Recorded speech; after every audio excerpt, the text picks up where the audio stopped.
3. Assalamualaikum warahmatullahi wabarakatuh. Salam sejahtera untuk kita semua. Terima kasih atas kesempatan yang diberikan kepada kami kelompok 6 untuk mempresentasikan hasil diskusi kami.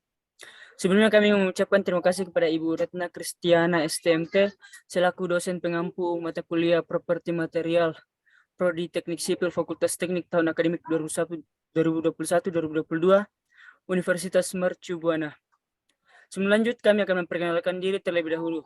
Dengan saya sendiri, Christopher Lambi Ikian, dengan NIM 4112101049. Saya Muhammad Raihan, NIM 4112101051. Saya Kodri 4112101052. Dengan saya Bagus Sesadi Prakoso dengan NIM 4121010050. Sebelumnya, perlu diketahui baja adalah logam paduan dengan besi sebagai unsur dasar dan karbon sebagai unsur paduan utamanya. Kandungan karbon dalam baja berkisar antara 0,2% hingga 2,1%. Berat sesuai grade-nya. Fungsi karbon dalam baja adalah sebagai unsur pengeras. Unsur paduan lain yang biasa ditambahkan selain karbon adalah mangan atau manganis, krom atau kromium, dan vanadium, dan nikel. Dengan memvariasikan kandungan karbon dan unsur paduan lainnya, berbagai jenis kualitas baja bisa didapatkan. Penambahan kandungan karbon pada baja dapat meningkatkan kekerasan atau hardness dan kekuatan tariknya atau tensile strength. Namun di sisi lain, membuatnya menjadi gatas atau brittle, serta menurunkan keuletannya atau ductility. Slide selanjutnya dibacakan oleh Muhammad Raihan.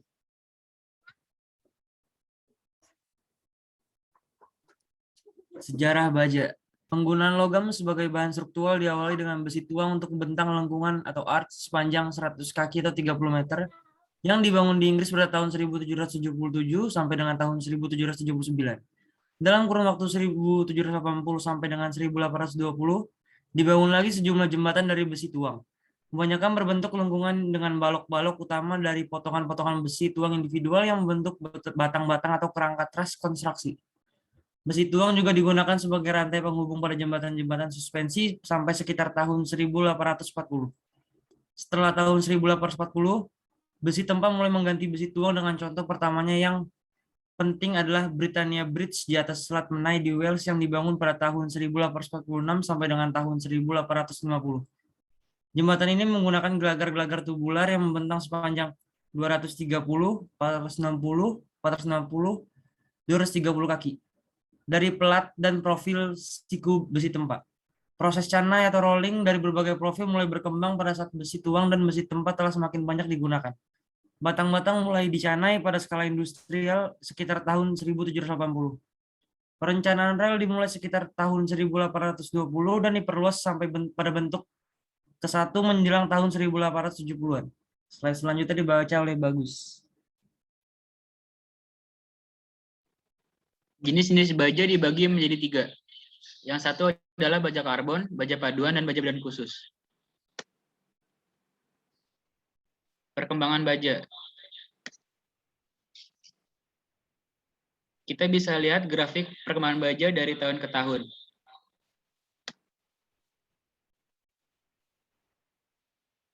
Pada tahun 2016, dalam jurnal evaluasi kinerja bangunan baja tahan gempa, dengan SAP 2000 dibahas tentang perencanaan tahan gempa berbasis kinerja dengan struktur baja. Menggunakan analisa post-over dengan bantuan software SAP 2000, peraturan yang dipakai SNI 1726 sampai 2002.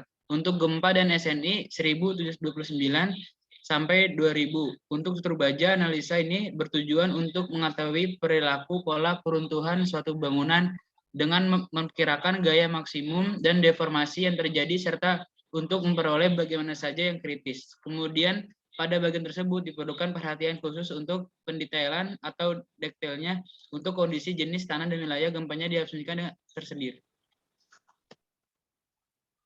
Slide selanjutnya dibacakan oleh Kodri. Pada tahun 2017, terjadi kegagalan struktur rangka atap pada suatu gedung di Pekanbaru yang mengakibatkan hampir keseluruhan rangka atap bangunan rubuh. Maka pada tahun 2017 melalui hasil penelitian dapat disimpulkan penyebab dan cara menanggulanginya. Sambungan cukup kuat menahan gaya-gaya dalam rangka baja ringan yang menahan kombinasi beban gravitasi dan beban angin beban hujan sehingga sambungan bukanlah menjadi penyebab terjadinya kejatuhan. Struktur rangka atap. Kegagalan sambungan dipengaruhi oleh mode bearing. Oleh karena kapasitas geser desain yang diperoleh lebih besar dari kapasitas tariknya. Jumlah skrup yang digunakan lebih sedikit. Kapasitas sambungan pada kasus ini ditentukan oleh kapasitas geser skrup. Desain kapasitas geser sedikit di atas gaya dalam maksimum yang bekerja. Sedangkan kapasitas tarik profit jauh kapasitas geser yang bekerja. Selanjutnya dibacakan oleh Kristo.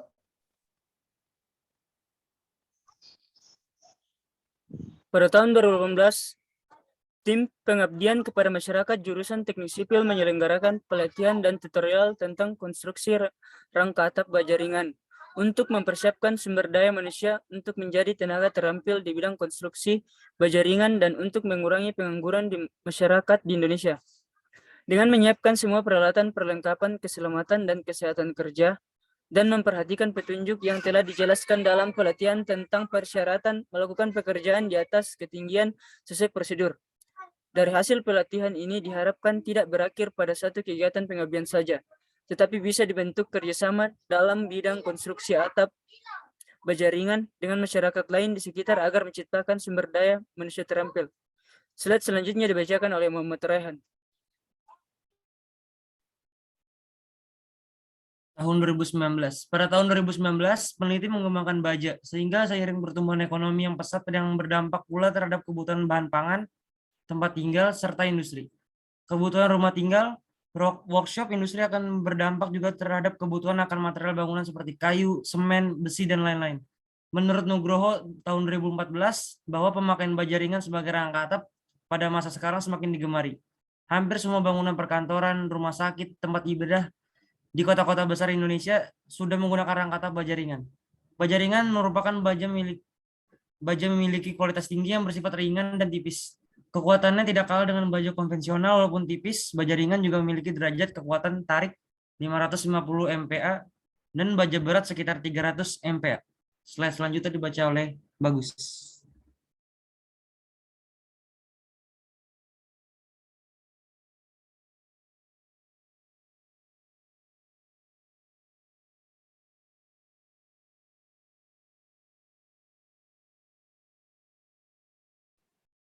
Pada tahun 2020, para ahli melakukan penelitian untuk mengetahui tata cara perhitungan dalam mengoptimalkan komponen lentur suatu struktur baja dengan menggunakan logika Fuzzy dan mengetahui perhitungan dalam bentuk modul aplikasi komputer berdasarkan hasil analisis diperoleh bahwa jika pengoptimalan dilakukan tanpa menggunakan logika Fuzzy menghasilkan profil baja yang optimalnya 60%, yaitu sebesar 47,07%, yang artinya profil baja belum cukup optimal. Sedangkan jika pengoptimalan dilakukan dengan menggunakan logika Fuzzy, menghasilkan profil baja yang kompilannya 60%, yaitu sebesar 81,79%, yang artinya profil baja sudah optimal untuk digunakan.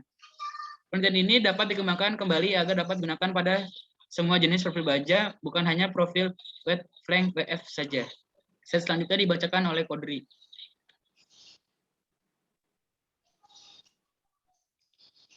Pada tahun 2021, material baja ringan ini semakin luas penggunaannya dalam pekerjaan konstruksi, baik perumahan, gedung sekolah, rumah sakit, dan sebagainya. Apabila dibandingkan dengan material kayu, material baja ringan ini sangat mudah dikerjakan dan lebih cepat dalam pelaksanaannya.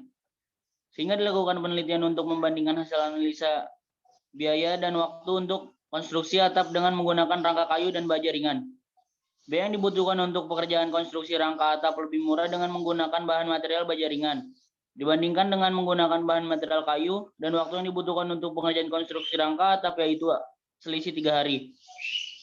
Antara penggunaan bahan material baja ringan dengan menggunakan bahan material kayu dengan persentase selisihnya sekitar 12,39% terhadap biaya rangka kayu. Material baja ringan adalah solusi untuk menggantikan material kayu yang semakin lama material kayu ini semakin mahal di pasaran.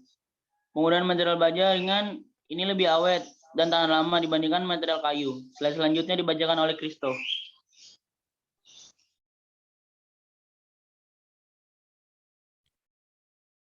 Dari perkembangan baja, maka diperoleh kesimpulan.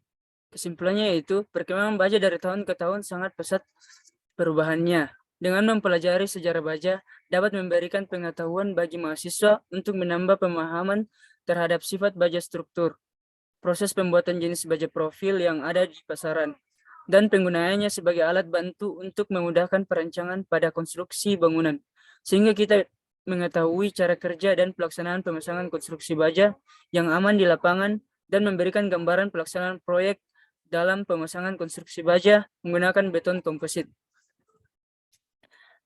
Demikian presentasi dari kelompok kami, kelompok 6. Apabila ada kekurangan dan kesalahan dalam pengucapan kata, mohon dimaafkan. Semoga apa yang kami sampaikan bermanfaat bagi Bapak, Ibu, dan teman-teman sekalian. Kami ucapkan sekali lagi terima kasih. Mantap.